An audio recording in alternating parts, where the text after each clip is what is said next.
Tous, ici Piero San Giorgio. Comme vous le savez, nous sommes depuis une année et demie aujourd'hui, à cause de ce conflit en Ukraine, plus proche que nous ne l'avons pas été depuis 1963 d'une guerre nucléaire. Alors on espère que ça n'arrive pas, mais enfin on a eu des moments assez chauds ces derniers 18 mois.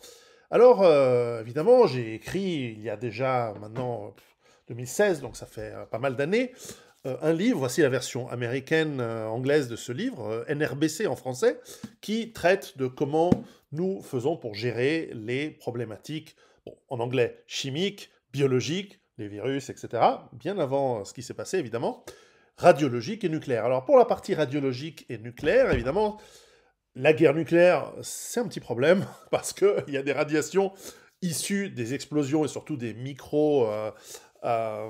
particules qui ensuite retombent et qui sont porteuses de radionucléides radioactifs.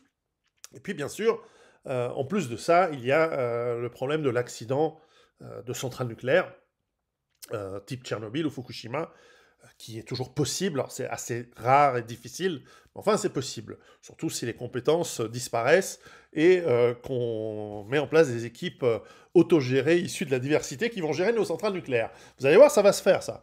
Bref, blague à part, la question qu'on se pose, c'est comment est-ce qu'on fait à savoir qu'il y a une guerre nucléaire et comment on fait à savoir s'il y a un problème radiologique près de nous.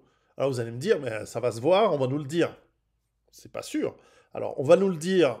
Est-ce que vous faites confiance dans le gouvernement de vous dire qu'il y a eu qu'il y a eu un attentat, un accident, ou même qu'il y a eu une guerre? Alors évidemment, si vous êtes proche d'une base qui est une cible, vous allez vous en rendre compte, vous allez le voir même, et vous n'allez pas le voir longtemps, mais enfin, là, bien sûr. Mais si vous êtes, comme je le suis, dans les montagnes et que vous habitez loin et que les communications baissent, vous pouvez ou s'arrêtent parce que les ondes sont cassées, les systèmes électroniques et électriques peuvent être même détruits en cas de guerre nucléaire, ou simplement l'État ne vous le dit pas. Il n'y a pas une sorte de couleur dans le ciel spécial qui vous fait dire attention, maintenant il y a eu un danger. Donc faites attention, il y a des radiations qui se baladent et qui vont se déposer dans votre champ, sur votre potager, etc.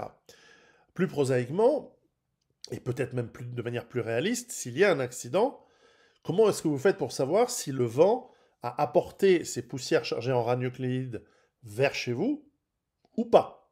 Ou s'il y a une guerre nucléaire, vous pouvez vous imaginer que voilà, il y a eu des impacts, il y a eu des retombées, et puis vous calculez, comme c'est expliqué dans ce livre de manière très simple, qu'au bout d'un certain temps, au bout de quelques semaines, eh bien c'est terminé. Mais ce que vous ne savez pas, c'est s'il y a eu d'autres impacts plus tard. Parce qu'on imagine toujours cette guerre nucléaire comme étant un échange de missiles, mais en fait ça se passe pas comme ça. C'est je t'en envoie 5 ou 6, je t'en envoie 200, je t'en envoie 500, puis ensuite on regarde ce qui se passe, et puis ensuite le temps passe, le conflit continue peut-être, et on recommence. Et vous, vous êtes sans communication à ce moment-là, vous sortez de votre abri, ou si vous êtes dans une maison calfeutrée, à l'abri de ces radiations, ben, vous sortez, très bien. Mais comment vous faites à savoir qu'il n'y a pas eu un deuxième round, un troisième round, et ainsi de suite? Bref, quels que soient les scénarios que vous pouvez imaginer, eh bien, on a un outil qui s'appelle le dosimètre, qui nous permet de détecter, repérer s'il y a des effets de radiation dans l'atmosphère autour d'où vous êtes. Alors ces dosimètres, on les trouve facilement sur Internet, il y en a au Japon, il y en a des Russes, qui sont de bonne qualité, etc., mais qui ont le défaut de fonctionner à pile et qui ont le défaut de pas être facilement voilà, disponibles pour tout le monde et qui ont des fonctionnalités relativement simples. Ils détectent, alors dans le cas des compteurs Geiger, c'est encore différent, vous savez, c'est ces outils que vous approchez de quelque chose, et si ce quelque chose euh, est recouvert par exemple de poussière portant des radionucléides, ça va faire un tic tic tic tic tic tic tic et ça va vous donner un niveau. Mais c'est seulement à cet endroit-là. Vous, ce qui vous intéresse, c'est autour de chez vous, dans l'atmosphère, etc.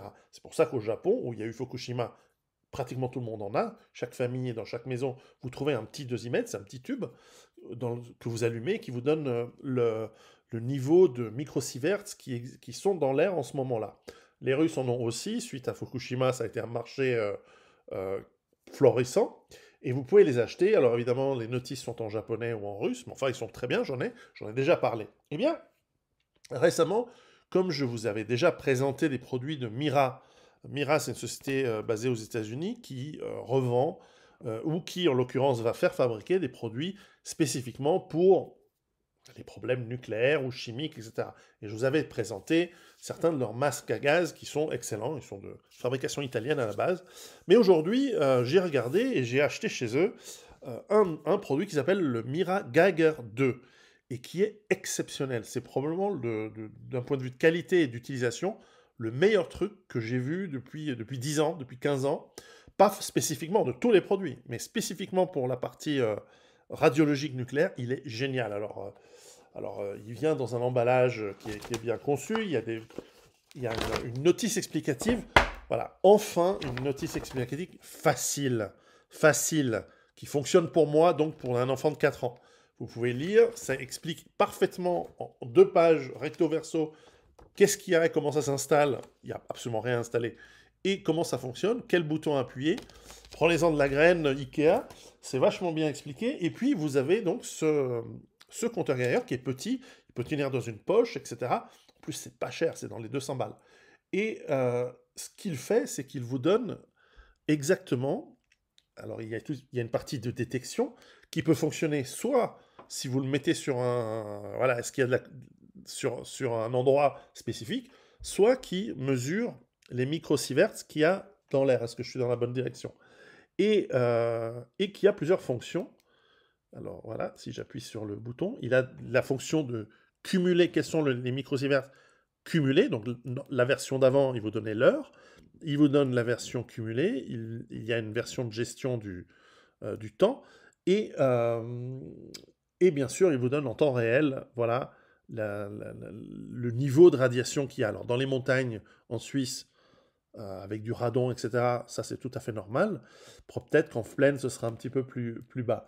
Et donc, ce qui est génial, donc vous pouvez le régler, vous pouvez régler un niveau d'alerte, et donc, ce qui est en plus extraordinaire, au-delà d'être rechargeable avec un câble de type USB, très simple, eh bien, c'est que vous pouvez le laisser avec un petit panneau solaire intégré qui va garder les batteries chargées, suffisamment chargées pour faire fonctionner le détecteur en tout temps, qui fonctionne 24 heures sur 24, du niveau de radiation qu'il y a dans l'air.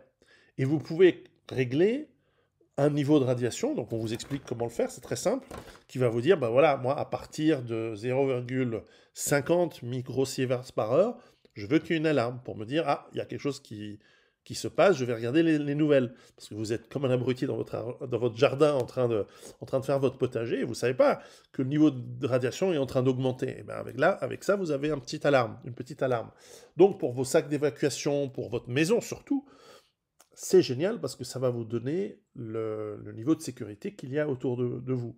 Et ce qui est vraiment bien fait, c'est qu'il est, avec le panneau solaire et le système de détection, extrêmement petit, il est là, léger, ça doit peser, je sais pas, 50 grammes, et donc extrêmement ergonomique, c'est le mot que je cherchais, et donc il est génial. Donc si vous voulez regarder ce que fait Mira, notamment ce produit-ci, Geiger 2, je mets le lien en dessous, et puis vous pouvez regarder les masques à gaz, etc. Alors vous me dites, est-ce qu'on peut livrer chez moi, dans mon pays dictatorial, est-ce qu'ils livrent? Mais regarde, demande, et puis surtout, essaye.